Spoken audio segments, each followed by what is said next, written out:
bersabar, sungguh luar biasa. Setiap datang cobaan, sabar menghadapinya. Itu Nabi Ayub, tersebut kisahnya.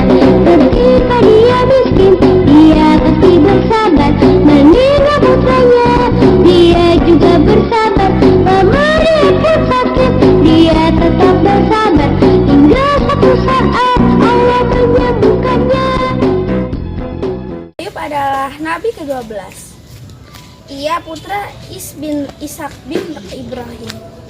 Allah memberi karunia yang besar atas kesabaran Nabi Ayub. Nabi Ayub memiliki harta dan melimpah, namun ia tidak pernah sombong. Nabi Ayub senantiasa beribadah, tak henti-hentinya taat pada Allah. Hal ini membuat iblis gerah. Iblis tidak senang melihat ketaatan Nabi Ayub. Ia bertekad untuk menggoda ketaatan Nabi Ayub. Kemudian Allah mengizinkan agar Nabi Ayub menjadi teladan bagi umat manusia. Iblis pun mengumpulkan anak buahnya untuk menggoda Nabi Ayub. Mereka menyusun rencana agar dapat menggelincirkan Nabi Ayub. Iblis, aku mempunyai rencana untuk membuat Nabi Ayub tidak taat lagi pada Allah. Baiklah, apa rencanamu? Aku tugaskan kau untuk memberi penyakit pada hewan ternak yang Ayub miliki. Baik. Astagfirullahaladzim. Suamiku, apa yang terjadi? Tidak apa istriku, jangan bersedih karena ini. Allah mengambil apa yang memang miliknya. Aku mengerti suamiku. Wahai Ayub, sayang sekali nasibmu. Dalam sekejap kau menjadi miskin, padahal kau rajin beribadah. Mengapa Tuhanmu tidak mau menolongmu sedikit pun? Untuk apa kau menyembahnya? Batua, semuanya datang dari Allah dan akan kembali kepadanya. Saya bersyukur dapat merasakan karunia-Nya selama ini. Nabi Ayub tidak pernah mengeluh sedikit pun karena musibah ini. Ia malah terus giat beribadah kepada Allah Subhanahu wa Ta'ala. Kemudian iblis merasa jengkel dan karena rencananya tidak berhasil. Rencana kita tak terkunjung berhasil. Apa ada yang memiliki rencana? Bagaimana kalau kita bunuh anak-anak Ayub? Aku setuju. Ide cemerlang, aku setuju. Hai Ayub, malang sekali nasibmu. Semua hartamu musnah. Kini anak-anakmu juga rupanya Tuhanmu tidak memedulikanmu. Percuma kau menyembahnya. Toh, Dia tidak menolongmu. Sesungguhnya anak-anakku adalah milik Allah. Jika Ia hendak mengambilnya, itu haknya. Saya tetap bersabar dan bersyukur. Iblis menaburkan kuman penyakit pada Nabi Ayub. Ia sulit bergerak, dadanya sesak, tulang seperti remuk. Kemudian seluruh kulitnya dipenuhi bintik-bintik merah yang lama-kelamaan menjadi koreng yang tidak sedap baunya. Nabi Ayub kemudian dikucilkan dan diusir dari kampung tempat tinggalnya. Hai Ayub, nyala kau dari kampung ini. Mengapa begitu? Tentu saja kami tidak ingin terluar penyakit seperti ini. Ya, suamimu sembuh dan tak lama lagi orang lain akan tertular. Tidakkah kalian memberikan kesempatan? Suamiku sebentar lagi pasti sembuh. Sudahlah lama istriku, sebaiknya kita pergi saja. Aku tak ingin mereka tertular penyakit.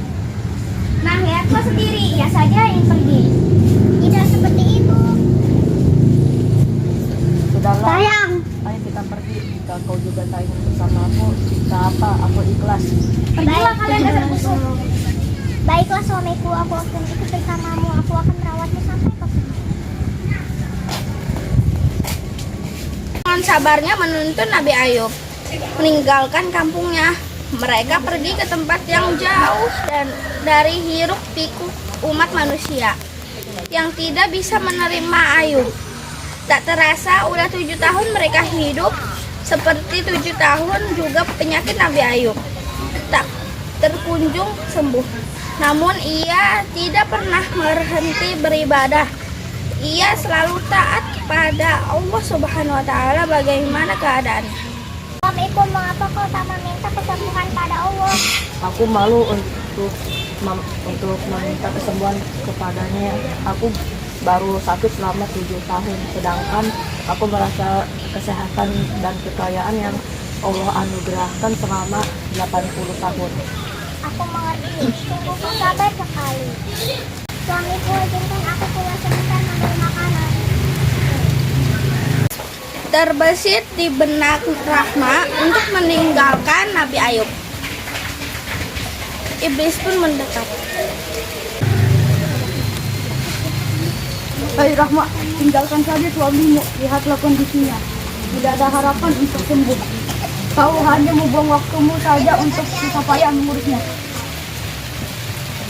Istriku, Rahma, apa yang terjadi? Apakah dia meninggalkanku? Jika iya dan dia kembali kepadaku, aku berjanji akan mencambuknya 100 kali.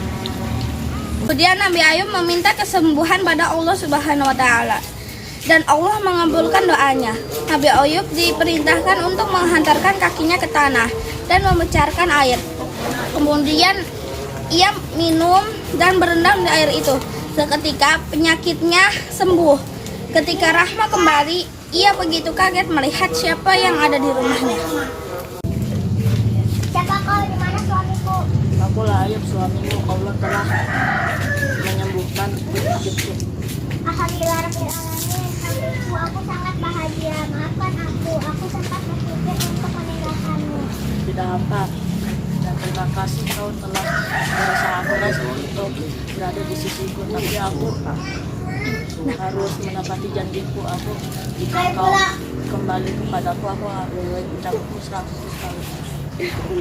Ayub kemudian mengambil segenggam rumput lalu dicambuknya kepada Rahma sebanyak 100 kali. Nabi Ayub diberi anugerah atas kesabaran dan ketaatannya. Ia kembali mendapatkannya kekayaannya dan keturunan, bahkan kekayaannya lebih banyak dari sebelumnya. Nabi Ayub bahagia hidup bersama anak dan istrinya. Ia juga bersyukur dapat melewati ujian dari Allah dengan baik. Ia terus melanjutkan tugasnya, berdakwah menyebarkan agama Allah pada kaumnya. Dia juga bersabar, memberikan sakit. Dia tetap bersabar hingga satu saat Allah menyembuhkannya.